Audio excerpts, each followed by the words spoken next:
Hi guys, welcome back to Wild Speculations. I'm Daniel. I'm Scott. Experienced a bit of technical difficulties, got us a little late off the ground, but we're here and we're back.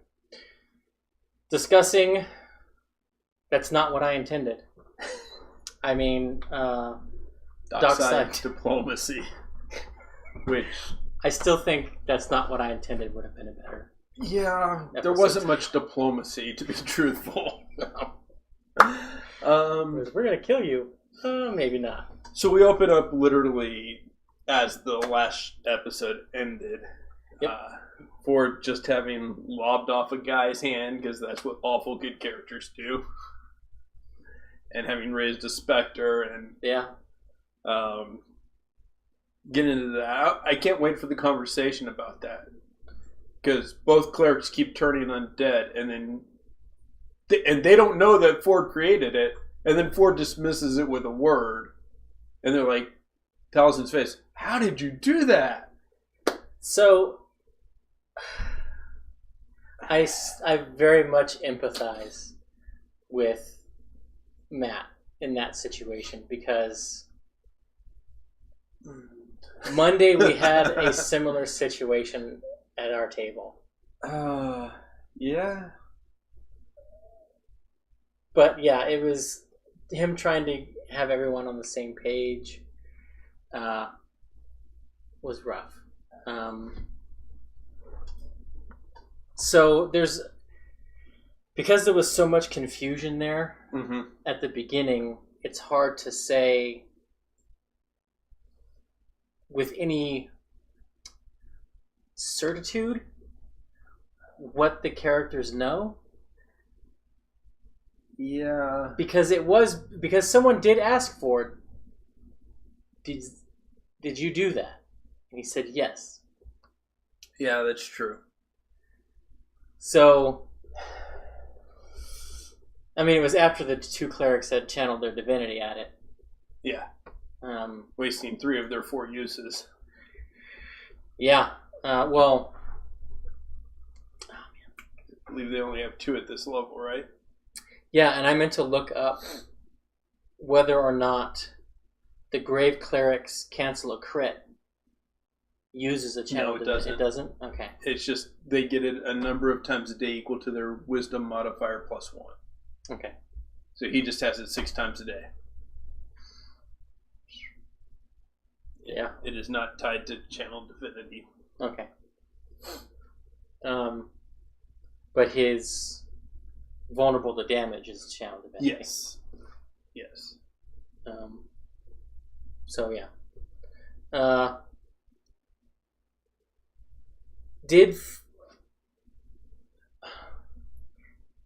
I thought that was sort of the way that was handled in the beginning was very sort of. I think I felt too much of a turn for me. Talking about Ford? Yeah. Yeah.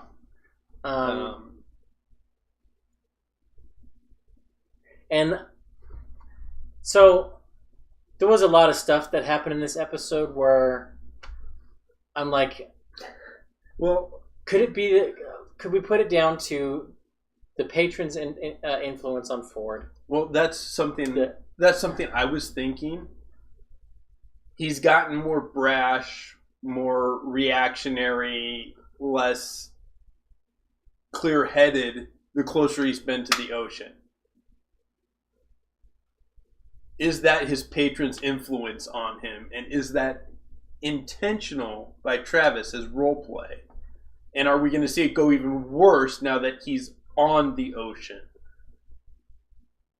I think it is unintentional by Travis. I think what we're seeing is the mechanics of the class influencing roleplay. Okay. Which is a sign of good game design. Yeah. When that can happen.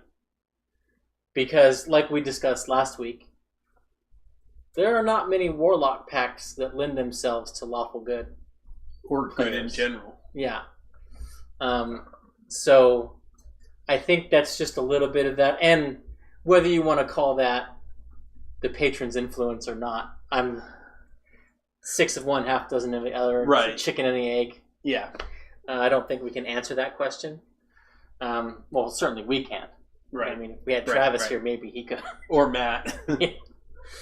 But yeah, I think, I don't know. Part of me wants to believe that it's the patron's influence, and it's maybe didn't start out intentional, but he's like, oh, why not go with it? I'll buy that, for sure. But he is getting a lot more bloodthirsty, a lot more reckless, a lot less the Ford we've come to know and are getting to know, because he's always been,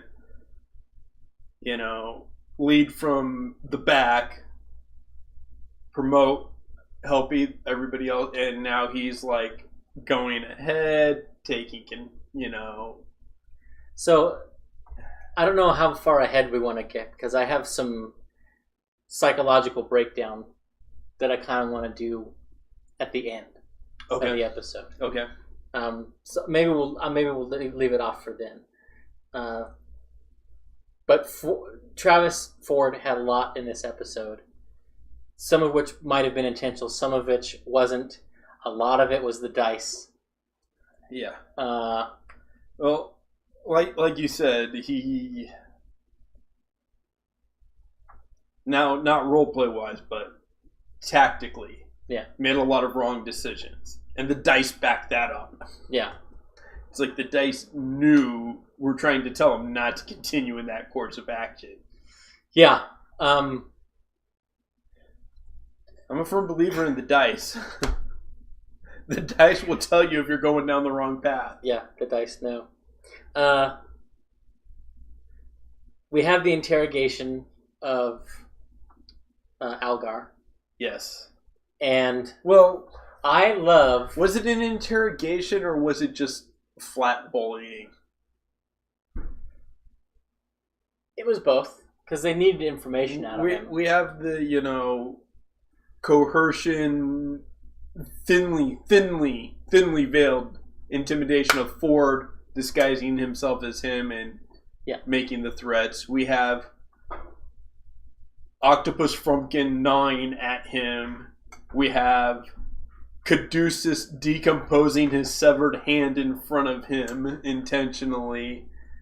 We have the Goblin running away saying, you guys are fucked up. Yeah. That takes a lot. That was my favorite moment of that whole scene. Is when Sam was like, I'm walking away because you guys are fucking crazy. One thing, because the Merid was like, let me have him. I want to kill him. And Bo was like, can we just have like 5 minutes and then you can have him?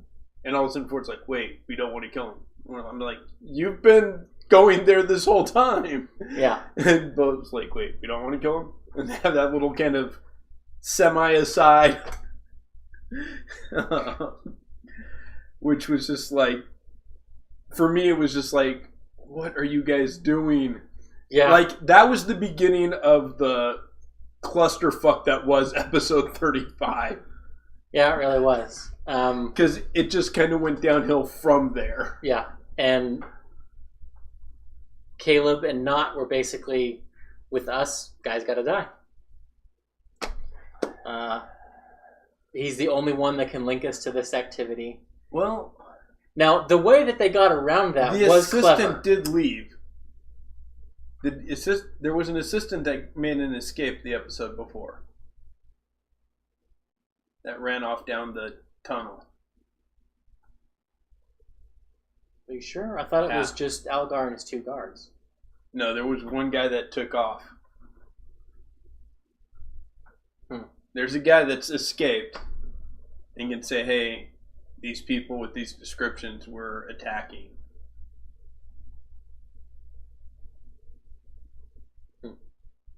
But how they got rid of Algar was interesting. I loved the interaction between Jester and her mom.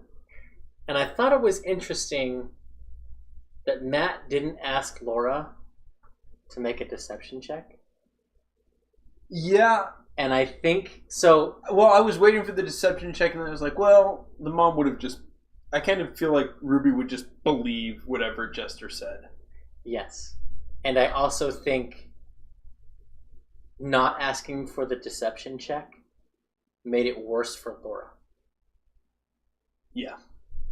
Because she's always been very proud of the fact that Jester does her best not to lie. Yeah. And because Matt didn't ask her to make that deception check, and then especially after Not confronted her Yeah. about why are you lying, and then Ford was like, oh, we're going to tell the truth about that? Like my shit you're going to tell the truth about? Yeah. Which I thought was interesting. Though, okay, Algar, was it really a good idea to get rid of him that way? No. Because what's to stop him from sending word and to his bosses? And I mean, yeah, it's just too much of a loose end. Yeah, well, and, sir, they cut my hand off. I couldn't have written that note. Yeah. Well, that is a strong argument. And then there's the note, okay, and I'm going to bring this up because it's something, and I'm not Matt, but it's something I caught and I would call on a player because I did this one time. I had someone lying to a changeling player character lying to the dragon, this old blind dragon, and she pretending to be person A, and then said, person A told me to do this. And I was like, I let him go his 5-minute speech of how they had it planned out. And I was like, are you sure that's what you want to say? Are you sure that's exactly what you said? I asked him 5 times. And they're like, yes. I was like, okay. And Chomp. Called him on it. In the note, she keeps referring to the Merid as a djinn. And at least since AD&D 2nd edition, there's been a distinct difference. A djinn is an air elemental genie. A Merid is a water elemental genie. I don't think Matt is going to be that specific. But he may. I mean, not that they're going to be like, but that lends proof. What I'm saying is that lends proof to, this is a forged note. Oh, yeah. Yeah. That is going to be a telltale sign that this note is not from Algar. This note is for people who don't know what they're talking about. Yeah. And he may have even named the Merid in the note. Yeah. Because he would have been like, I'm setting free... Dazuni. Jundi, yeah. Yeah, I probably would have named him. I think that is going to come back and totally destroy their cover for why he's gone and what happened. Possibly. But the other side of that is they thoroughly terrified the guy. And they wiped the floor with him and his guards pretty easily. And stood toe-to-toe with his Merid. And this group of people who did that just said, if you come back, you're going to die. I mean, does he not send letters home? I think he does. Yeah, he definitely does. And the question is, so Tim asked us what we think they're going to do at the boat. And this is jumping ahead a little bit, but not really. Because one of the things they could do is try to get to Port Damali and stop Jundi from freeing his mate. I think that's a super long shot. I think they still have... I don't know why they would. Because Travis made the comment, he's like, I was okay with, browning out one city. I'm not sure how I feel about 2. It's a long shot. I don't think it's likely to happen, but they have the boat. Now they have the means to get there on their own. Yeah. Um, Ish, provided Ford can teach them all how to sail in that time. yeah.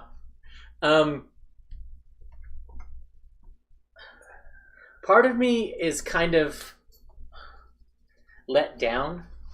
Like, I understand why Matt does it narratively and to keep the action moving. Yeah.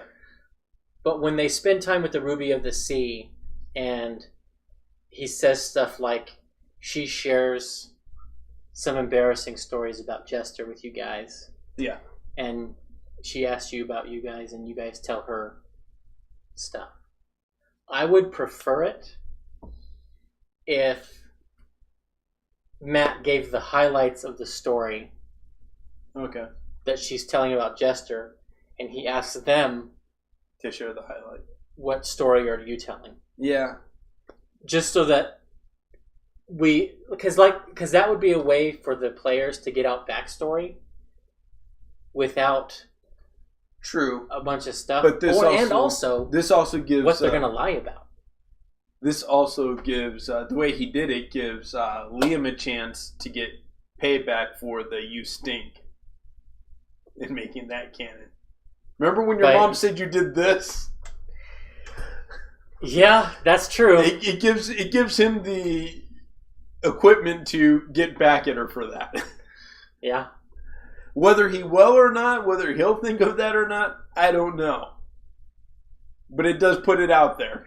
That's true. It does.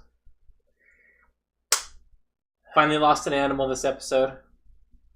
Yeah. So I lost the pool because my money was on the weasel. Yeah, the weasel's actually the only one with him.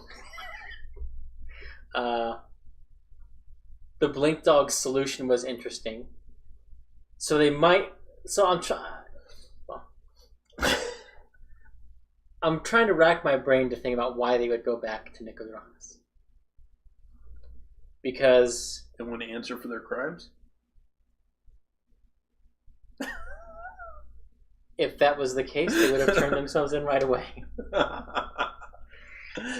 I'm just saying a reason why they would go back. Yeah. In theory, they could try to clear Jester's name and get her allowed back in the city. But they haven't been proactive about that. Before they can clear her name, they have to clear their name at this point.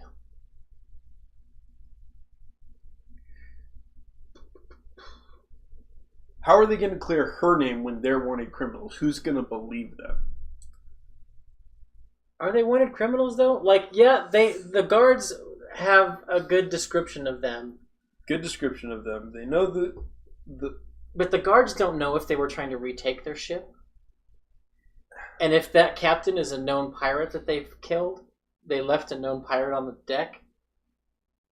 It's not like... It's the Punisher. Are the cops really going to try to catch the Punisher when he's killing bad guys? I guess it depends on what port she's a pirate and what port she's a privateer. It's true. It's true.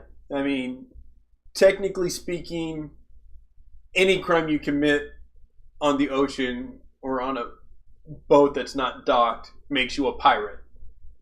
So technically, they're pirates too. Yeah. And now known pirates. But Matt did throw them the bone that the guards didn't see the name of the boat. Yes. But we also don't know when that boat came in, if they came in under a false name. There's a lot of stuff that usually has to happen when a ship docks. Yeah. I mean, the guards didn't catch, but what boat was docked here? Yeah. You know? Of course, Jester could use her forgery and just carve an AKE after the mist. Name the boat The Mistake.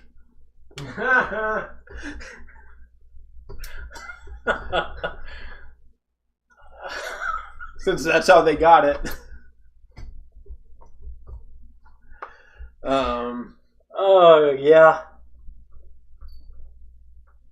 Although I think Sam might be the one to come up with that suggestion. Most likely. If it comes down to, we should rename the boat. So, part of me thinks that this whole boat scenario went sideways when, and this is not a knock on Marisha or on Bo, but when they let Bo lead the scene. Because yes, she was trying to create a distraction so the others could sneak on. But when you're going to throw someone out there, in my mind, you don't typically throw the one most likely to go sideways. The thing is, of all of them, she's the only one that could do it. Caleb's too busy. He's engrossed in what he's doing, as he usually is. Yeah. Jester is known. There's a chance the guards recognize her. Jester has disguised self. She wasn't using it, though. No, she wasn't. She could have. Literally, Bo and Yasha are the only two that can't disguise self. So, saying one of the others might be known or is a goblin or anything else is a non-argument. Because they can appear, however, for the purpose of a distraction. Except that, Knot doesn't have the charisma to pull off a lie. And she had already snuck to be closer to the thing. I'll agree with that.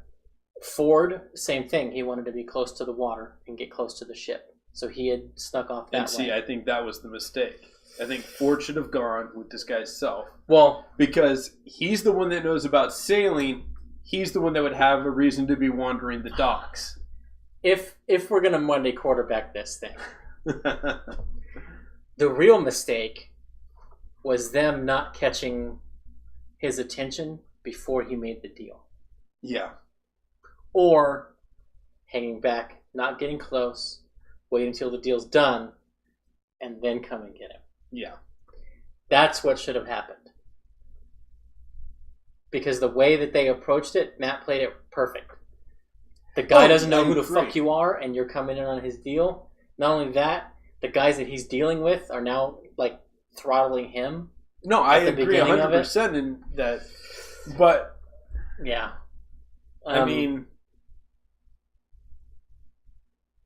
Bo really doesn't have the charisma to pull off a lie either.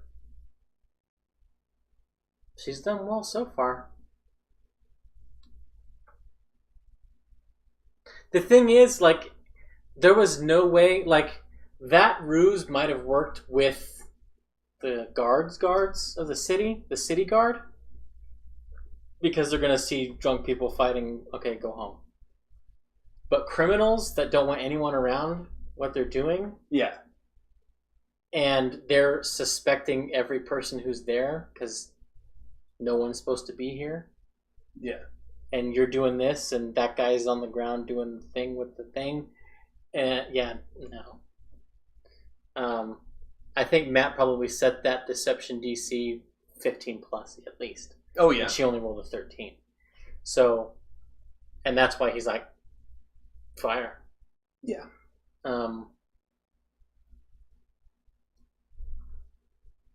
But once that happened, they were committed. It was them or the crew, I think. Now, okay.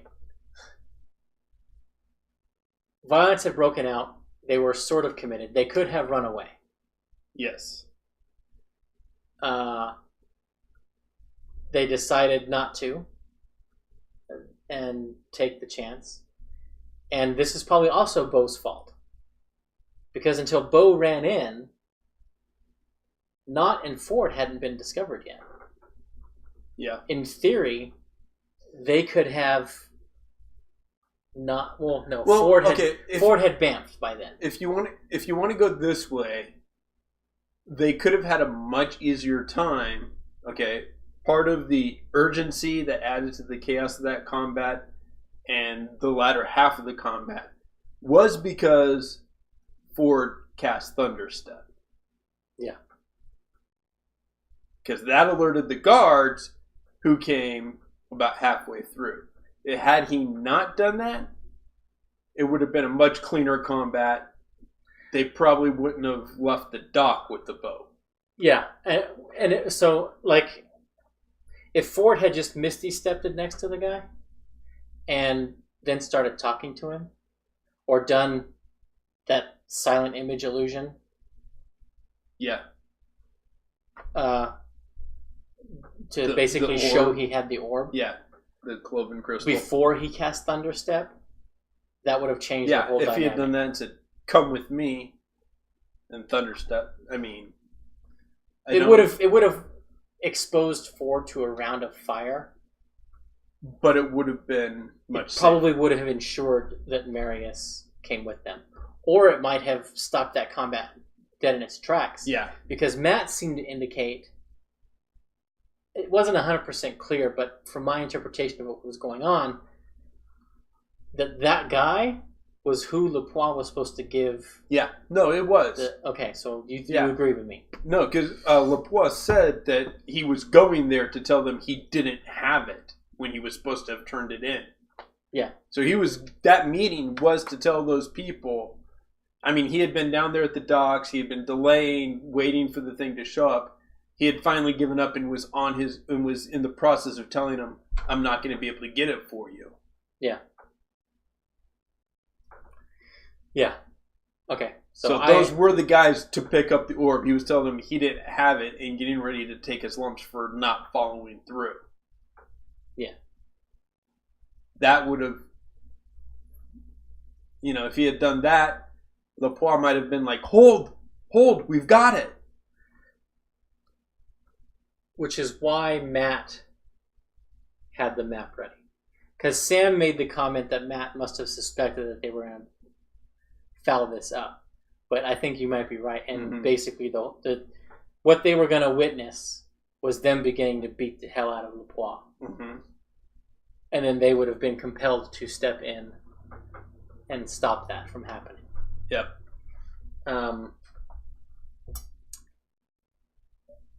Yeah. And so, I felt real bad for Travis because Ford has become sort of between the fight with the Myriad and Algar, almost said Al Gore, and the fight with the pirates.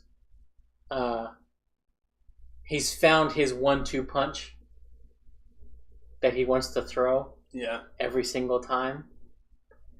And I think he met the reality of why fighters don't do the same things every time. Yeah. Yeah. And yeah, Travis just had such I felt really bad for him the whole night.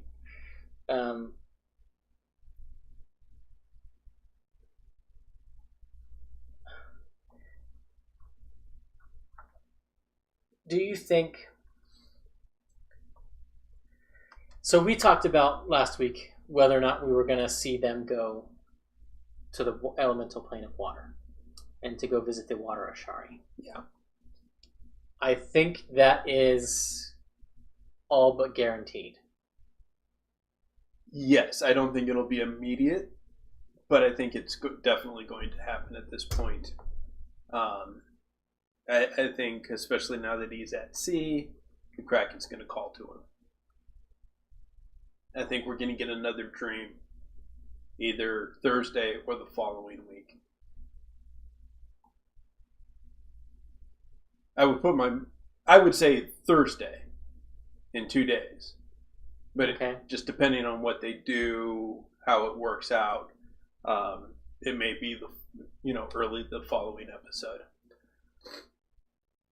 What do you think gets revealed in that dream?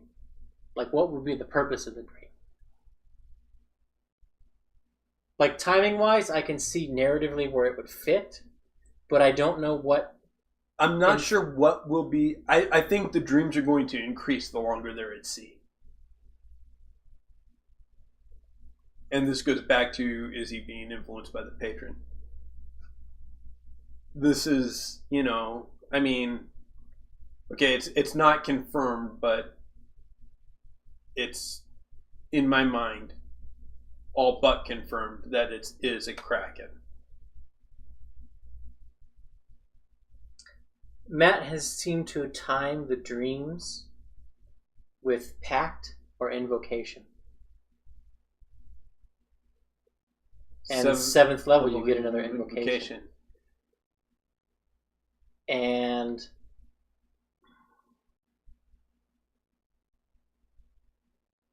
I don't think it's time for them to level up yet. No, it's not. So that's another reason why I don't know about this Thursday. So for me, it's been more like he had the dream with the Pact, yes, kind of establishing that ability and how Matt wanted to play that ability as far as a role play with the consuming of the blade and the merging, which we now know once he merged with Summer's dance. Not Summer's Eve. Not Summer's Eve. Although there has been some pretty great fan art this week. Oh, really?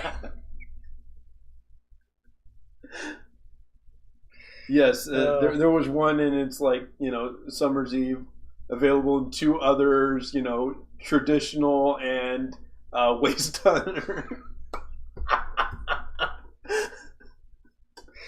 That's funny. Yeah. That's good. Really good, some fan art. You guys are great. I wish I was an artist, but I'm not. So yeah, that, and working how that worked. The second one, yeah, it did kind of line up with Invocations, but it also lined up with the orb. Getting the orb.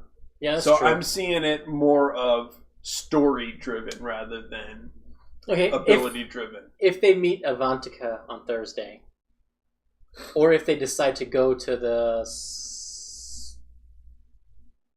I wrote it down earlier, and now I can't remember.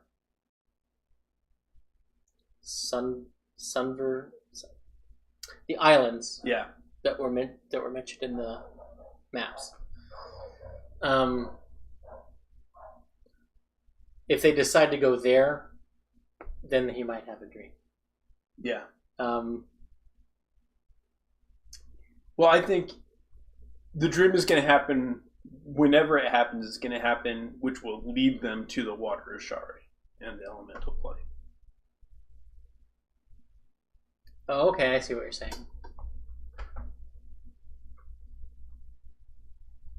Okay.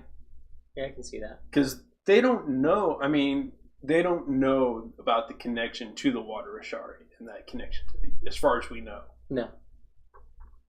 And so, I mean, at this point in time, they don't have an in-story reason to go to the water Ashari. Are the Ashari the key to Yasha's, or the key to cleansing the land? It could be. I mean, that's kind of what the Ashari are all about. Yeah. That could be. But I think what's going to happen if they go to the water Ashari, they're going to recognize what Ford is and his patron because of their closeness to the Kraken.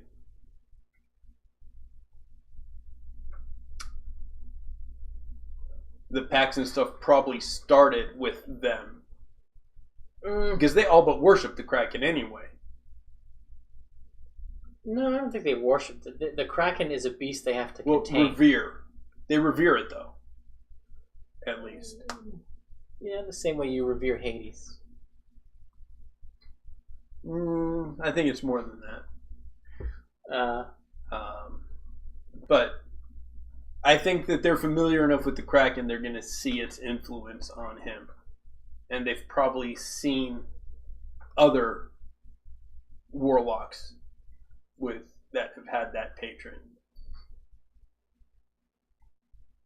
Maybe. I think that might be how Ford gets some of his answers on these abilities is the water Ashari.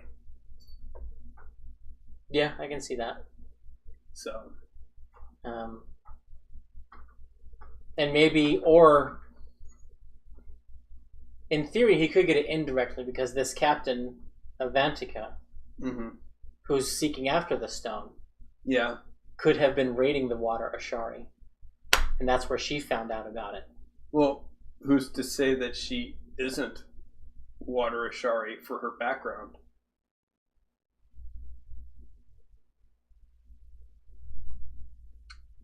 Yeah. Maybe that's why she's looking for the stuff.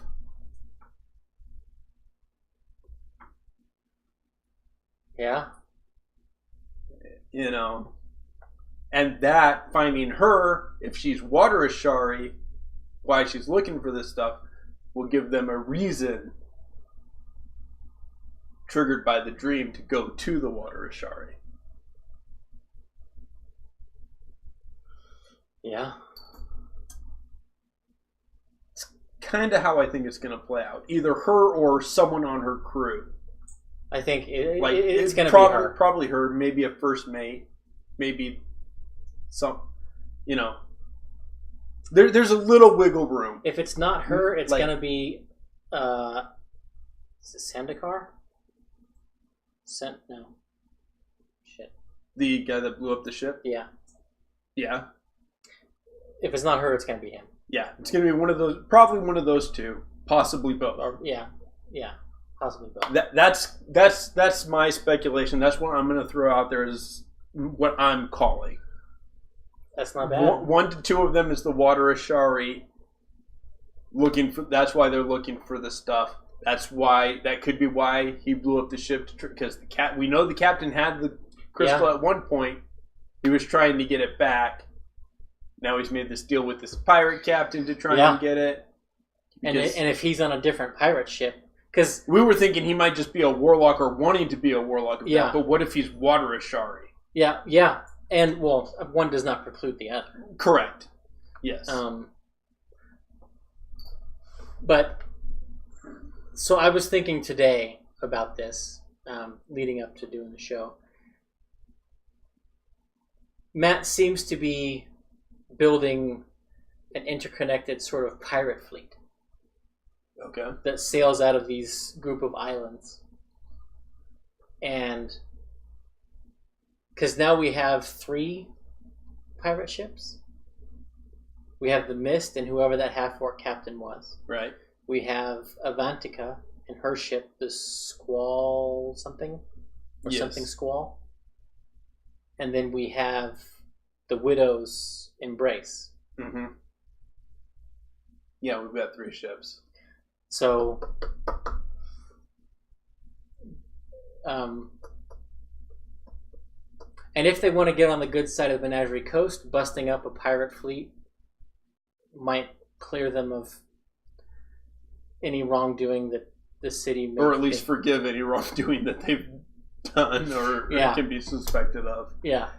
May not clear them. We know you did this, but because you did this, we don't care. Yeah. And the other thing that I was thinking about in relation to Jundi and also freeing his mate in Port de Mali,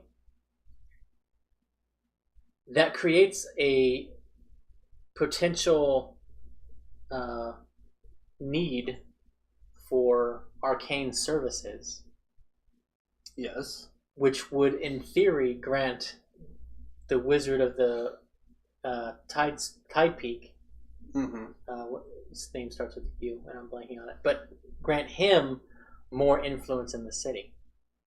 True. Because the sluice weave is not part of his district. True. It's adjacent. So, if he can expand his power base... Yeah. Because I've been trying to think... the other thing... We already know the Empire has a presence in Nicodramas.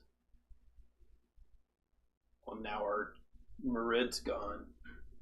We need help. We need to reach out. They may reach out to him.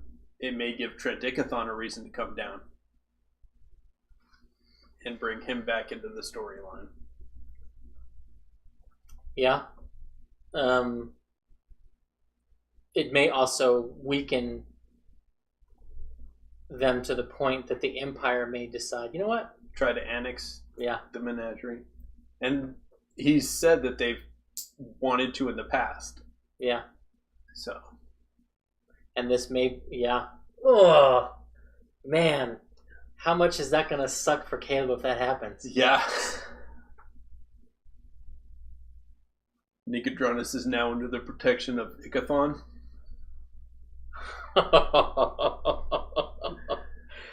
Oh, man.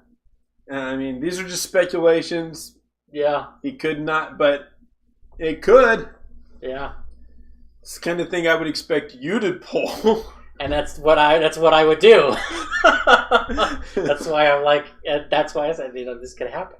Wow. Yeah, that's true though. Depending on how quickly he wants to bring that story more to the foreground. Yeah. Because it was right there. They could have pursued it. Yeah, because I've been trying to, like I said before, Matt always has 2 or 3 ways for the players to get to where he wants them to go. Yes. So I've been thinking about, like, what the original arc was for the Sluice Weave. And I think the original arc was to have them go to the authorities of the city and make connections there. Because that would also give them the in to clear Jester. Yeah. Well, if you want to get really wild and totally improbable, and I don't think at all this is what it is, but it's a far out there speculation.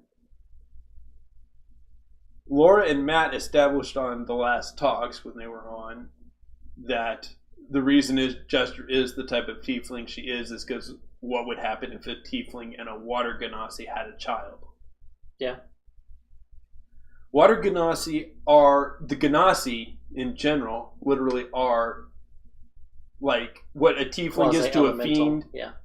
They are to the elemental genies. Genasi literally means comes from the genie. Yeah. What if the Merid is Jester's grandpa?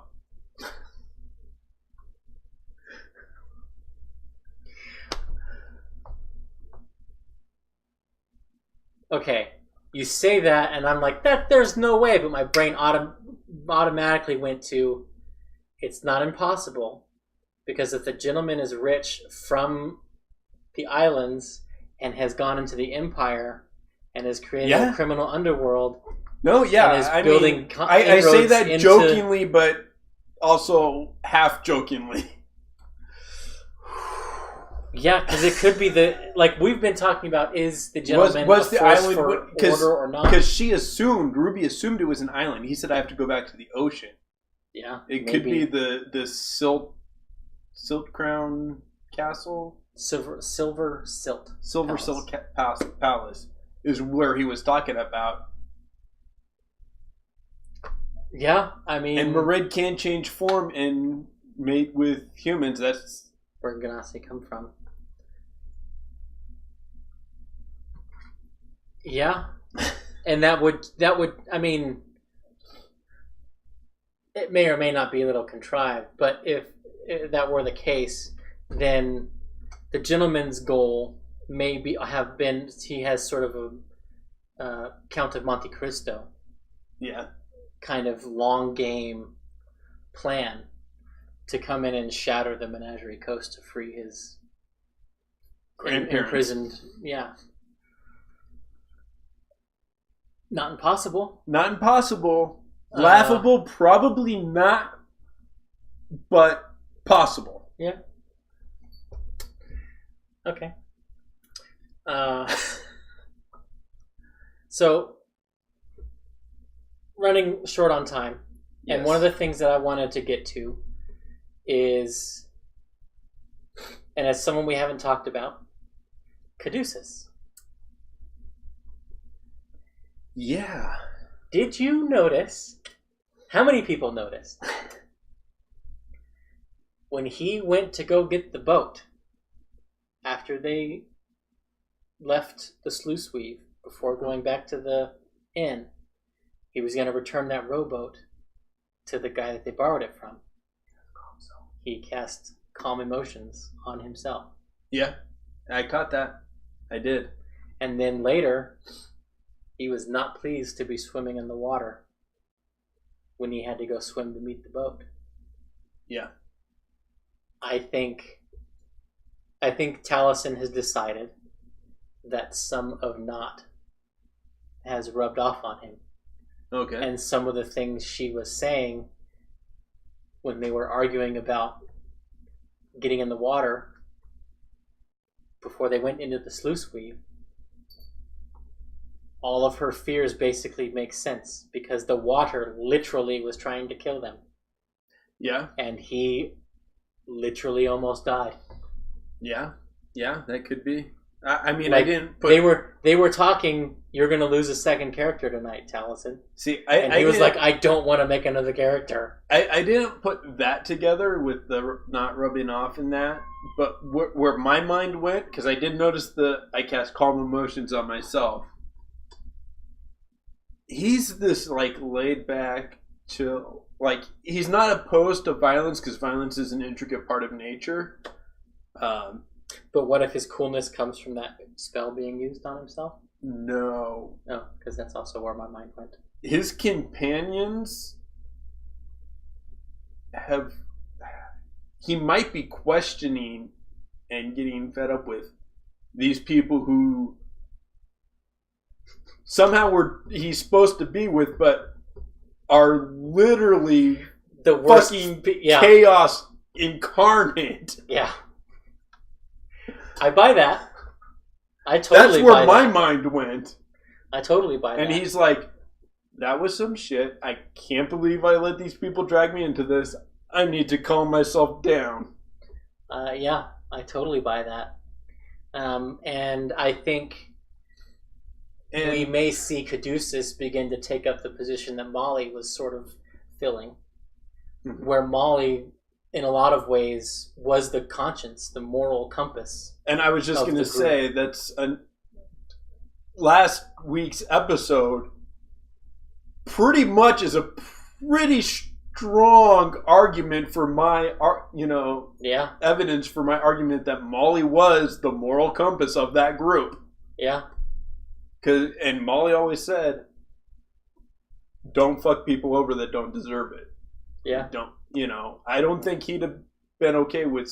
I mean, I think he would have went along with it and found the fun, but I think he would have been initially... I think he would have been against he definitely would have been against a lot of things that happened in the sluice weave. Yeah, well, I don't think it would have gotten that far, because I think Molly would have given them a different alternative to discover information on the sluice weave. Yeah. Rather than just, let's go poke around. Yeah. He would have been like, well, what is it? Why is it important? They didn't ask those questions of anybody. Yeah, that's true. But, I mean, that's just a big check mark in my... He was the moral compass. Yeah. Yeah, and I see Caduceus going to be falling into that role, I think. I agree with that. I believe... So, real quick, I think we're going to get a dream. Okay. I've said that. I think that one or both of those two, the captain or the guy that blew up the ship, I can't blank him, Evantra or... Anyway, one of them is Water Ganassi or both. Caduceus... Ashari. Sorry. Caduceus is going to... I want to say confront, but I don't think that's the right word. Talk to Ford about his abilities and that specter. Okay. How were you able to dismiss that when I couldn't, when she couldn't? I can see that, yeah. And I think he is going to voice concerns about the fact that they just slaughtered a crew and stole the ship. Well, Not said that. Yes. And that caused Travis to put his head on the table. But I think it's so good we killed half a dozen people to find out stuff we already knew. Yes. Not did that. But I think Caduceus is going to be like, I think that was an offhand comment. I think Caduceus is going to initiate a Much conversation. Yeah, okay, I buy that. What are we doing? Why are we doing? So that's my prediction for the next episode to 2 episodes. Counterpoint to that is Caduceus seems to be a believer in fate, which he has in common with Molly. This is true. He may have some qualms about what they're doing, but there is evidence in the narrative that the chaos they cause still does manage to make things better. He has made the statement that he is not supposed to be down on the Menagerie Coast, but he's supposed to be with them. Yes. That is the only reason he swam to the boat. That and Taliesin didn't want to roll another character and leave him and Nicodranus. Because, honestly, after the last 2 days that he's had with them, barely much he knows them, he has no real reason to want to be with them. I kind of wish he had missed the boat. Because I want to see him in Nicodranus in the wind.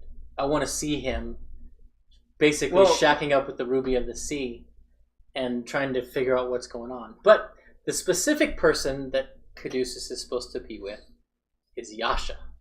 Yes. Because Yasha is the one who's going to take him to where he needs to be, which is where she is from, which is where the climax of the game is going to take place. Yes, but he went with them because he was supposed to be with them. Yeah. Also, quick side note: how do you think Marisha feels right now? Because I know you made the statement that their chaos seems to make places better, but what evidence do you have that they left Nicodranus better? None. How does she feel about that? In fact, all the evidence points to them having left it worse. Yes. And that's the main reason why they go back to Nicodranus. She says we need to go back and make it right. Yeah. Okay. I think of all of them. Well, Jester of all of them has the most reason to fix it. It's her hometown. Mm-hmm. If she fixes it, she can come back maybe. Because I don't think they resolved it. Because do you think she sees that? She'll recognize that? See, I think she'll want to fix it not because it's her hometown, not because, kind of because her hometown, but not. She's not going to really think this is my home. She's not really going to think they'll let me back. She's going to think, I lied to my mom. I hurt where my mom lives. I need to make it right for her. No, I think she has rationalized her lie to her mother and not helped her do that. I don't know if... I think it's one of those things that you feel bad about, but it's one of those things you tell yourself you had to do.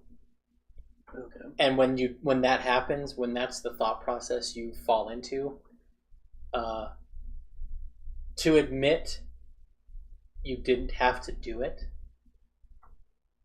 makes it all fall apart. Okay. So I don't think that will be her thought process. I think it's going to be because Ford even mentioned, well, this is your hometown, which he's like, well, we're here for Ford. It's like, well, no, this is your home. Right. I think some of that's going to play into, we fucked up Nicodranus. We either have to go fix this pirate problem or go back and try to fix that. Yeah. And also figure out what's going on with you. Yeah, I can see that. Um, What do you think is going to happen in the next episode? We got about 2 minutes, so. I think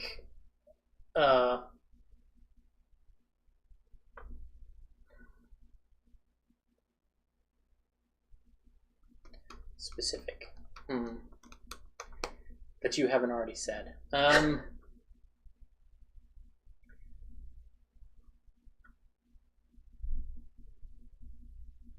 I think we do have the Caduceus confrontation. Okay. I do think we have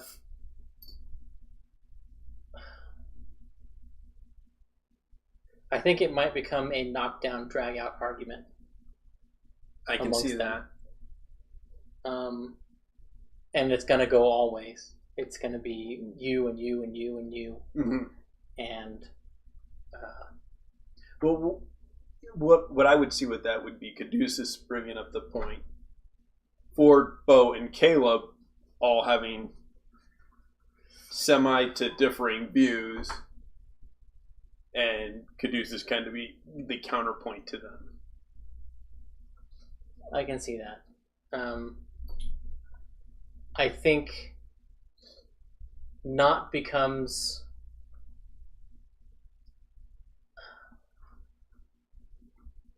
almost the power behind the throne, because I think she still supports Caleb for leadership. Caleb doesn't want it. Ford doesn't want it. And I don't think anyone wants Bo to really be the leader. Okay. So I think it ends up with not,